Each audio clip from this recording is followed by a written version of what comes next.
Taste the Daily. செய்திகள் தொடர்கின்றன.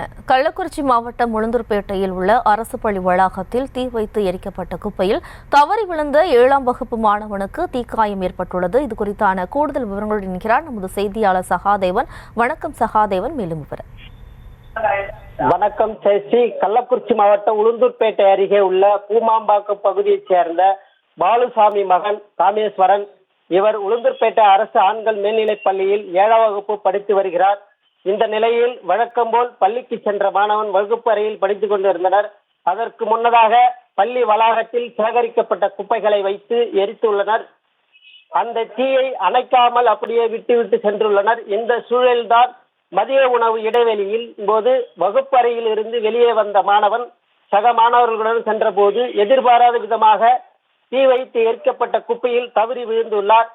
இதில் மாணவனின் 2 கைகளிலும் பலத்த தீக்காயம் ஏற்பட்டு துடிதுடித்து அழுதுள்ளார். இதனை அறிந்த சக மாணவர்கள் ஆசிரியர் உதவியுடன் மீட்டு உளுந்தூர்பேட்டை அரசு மருத்துவமனையில் சிகிச்சைக்கு சேர்த்தனர். அங்கு அவருக்கு தீவிர சிகிச்சை அளிக்கப்பட்டு வருகிறது. பள்ளி வளாகத்தில் தீயிட்டு கொளுத்தப்பட்ட குப்பையின் மாணவன் விழுந்து படுகாயமடைந்த சம்பவம் அப்பகுதியில் பெரும் பரபரப்பை ஏற்படுத்தியதோடு பெற்றோர்களின் மத்தியில் அதிர்ச்சி ஏற்படுத்தியுள்ளது. ஜெயஸ்ரீ. விவரங்களுக்கு நன்றி சகாதேவன். Taste the Daily.